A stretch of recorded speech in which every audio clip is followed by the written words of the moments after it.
وكذلك أخذ ربك إذا أخذ القرى وهي ظالمة إن أخذه أليم شديد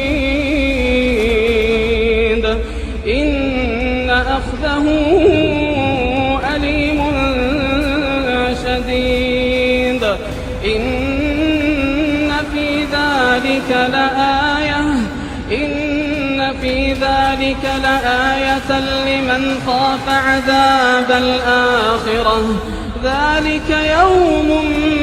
مجموع له الناس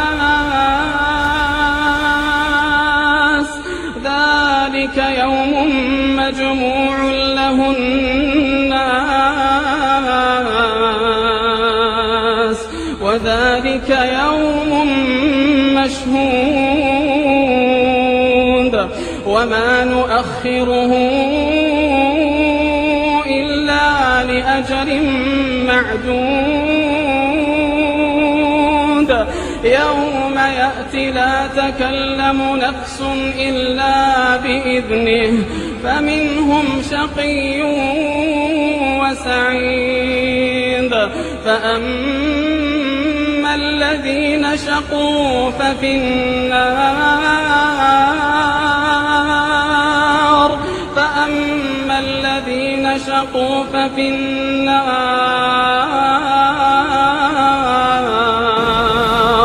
لهم فيها زفير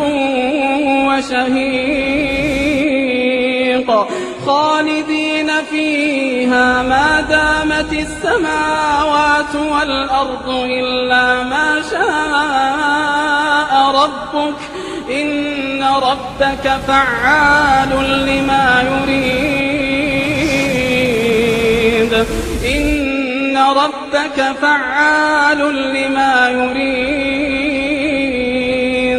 وأما الذين سعدوا ففي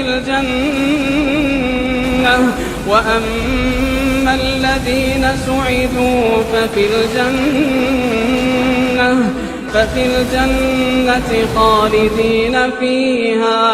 خالدين فيها ما دامت السماوات والأرض إلا ما شاء ربك عطاء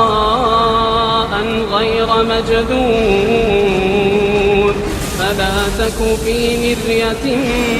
مما يعبد هؤلاء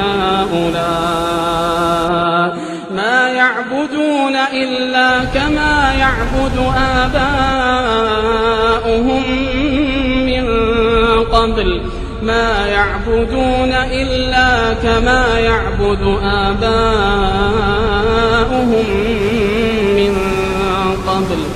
وإنا لموفوهم نصيبهم